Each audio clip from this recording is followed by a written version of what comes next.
What is going on, guys? It is Ahmed and I am back today with yet another video for you all.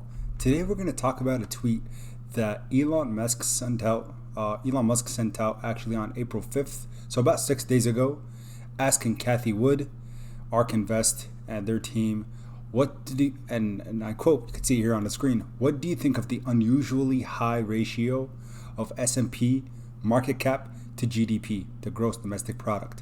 So this tweet was sent out, but Cathie actually replied this morning. As of pretty much 8 a.m. this morning, she had a response to Elon. And she says, if we scroll up, in the late 1800s, let me make my screen a little smaller so you guys all can see.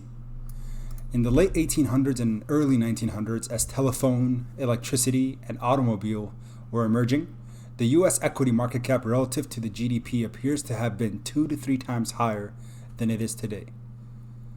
We need to verify this difficult to get data, but if true, I have a hypothesis.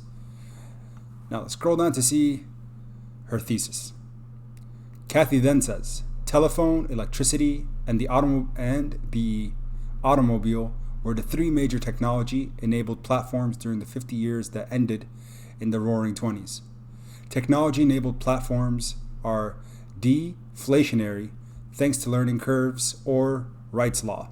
The gold standard also was in force.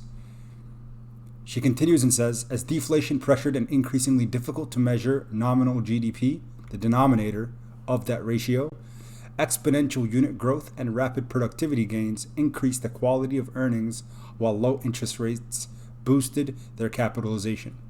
Let me read that one more time a little slower. As deflation pressured and increasingly difficult to measure nominal GDP, right? Kind of like similar conditions now. Exponential unit growth and rapid productivity gains, increased the quality of earnings while low interest rates boosted their capitalization, the numerator. So for anyone that doesn't know, the reason that, Elon probably asked the question, what do you think what do you think of the unusually high ratio of S&P market to GDP is that the Warren Buffett's indicator for an overvalued market is literally that, taking the GDP and the total market cap and figuring out, okay, if the S&P is much higher than GDP, then we're in an overvalued market, and therefore, to expect a sell-off, a pullback, an overall market, potentially a crash. So that's point B that she made. Point C, the technologically enabled innovation evolving today dwarfs that of the late 1800s, early 1900s. Genomic sequencing, robotics, energy storage, artificial intelligence, all the the wonderful terms. Blockchain technology, cryptocurrency in general. Moreover, Bitcoin could be today's gold standard, increasing purchase power. Next, look how much due diligence and look how wonderful Cathie Wood is at responding to such a simple question. She doesn't just say, here's my point. Rather, she puts these bullet points on Twitter, which is just, it's fascinating to me. Good deflation. The deflationary forces associated with the 5 major platforms evolving today could be much more powerful than those caused by telephone, electricity, and the automobile.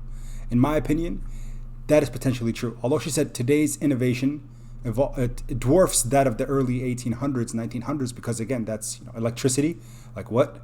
Compared to what we're seeing now in the genomic sequencing, robotics. I think she says, here, the forces associated with the 5 major platforms evolving today could be much more powerful than those caused by telephone, electricity, and automobile. Now, before I continue, I do want to mention, of course, as always, get your 2 free stocks when you deposit $100 with Webull.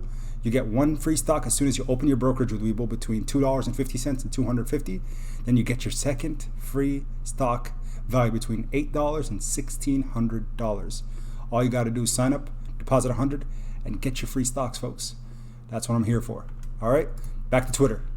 So, bad deflation is the next thing she mentions. Creative destruction could compound the deflation. Since the tech and the telecom bust, many companies have catered to short-term oriented shareholders, leveraging balance sheets to repurchase shares and pay dividends while neglecting to invest enough in innovation. While neglecting to invest enough in innovation. I want to repeat that twice because, as you know, Cathie Wood is the pioneer. She is the biggest bull when it comes to, an innovative market. That's why she's invested a lot of their, portfolio when it comes to ARK Invest shares.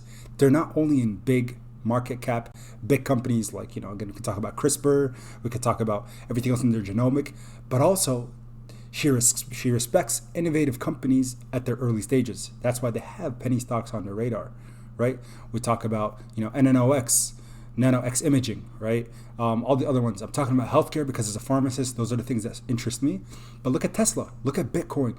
She was one of the first to really give Bitcoin its $500,000 price target because, again, Cathie is someone who really, she just states her opinion and that's that. Her Tesla price target, $3,000 to $4,000, compared to where it is today, that's a 5 to 6x gain before we see it even approach what she's saying. And she's saying that's only the beginning.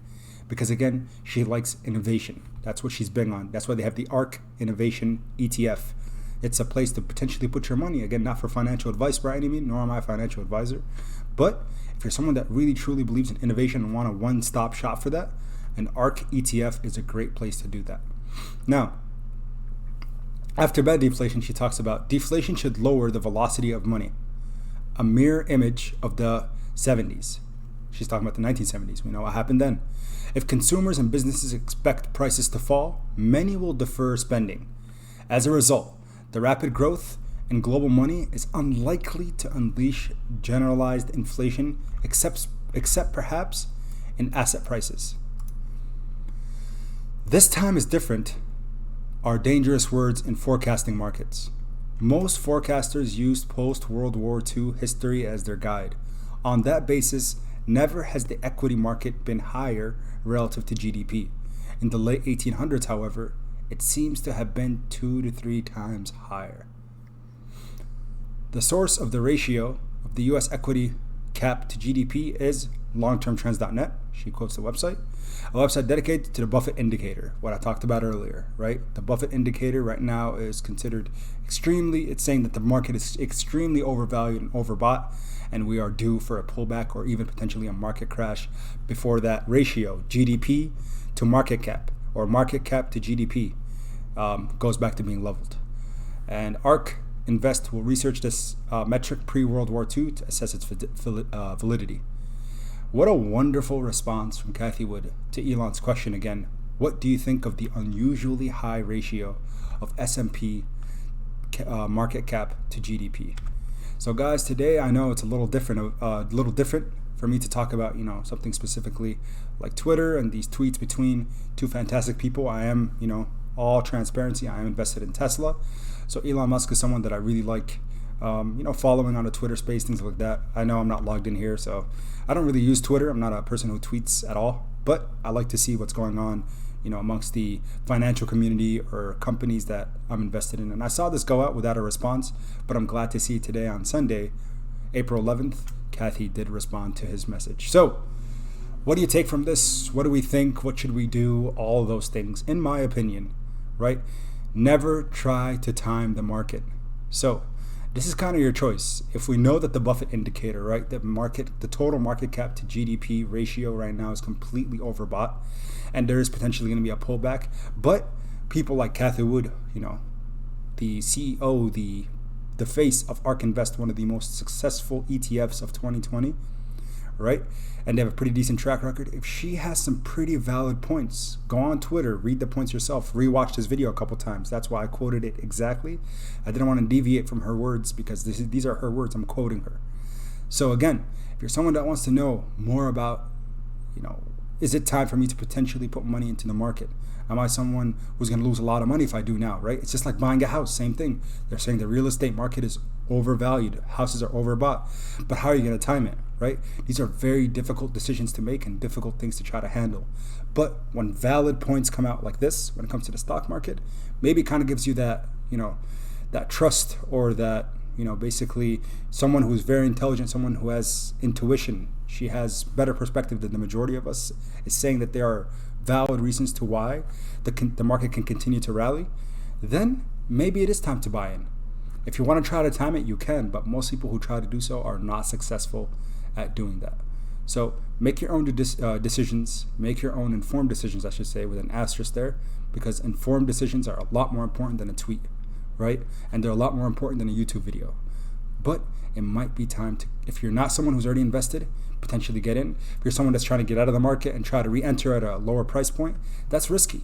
But is it potentially an opportunity there? Maybe. I can't tell you what to do, but all I'm saying is what I'm doing personally is, of course, I just add more. I try to set amounts of money that I'm willing to put into my portfolio every couple weeks, with payday, if you will, right? We all get paid every 2 weeks here in the United States, some every week. But regardless, try to find, intervals that you're comfortable adding money in. And if you're not and you're worried and you have more money invested than you're willing to lose, pull out, right? Take withdraw money if you need to.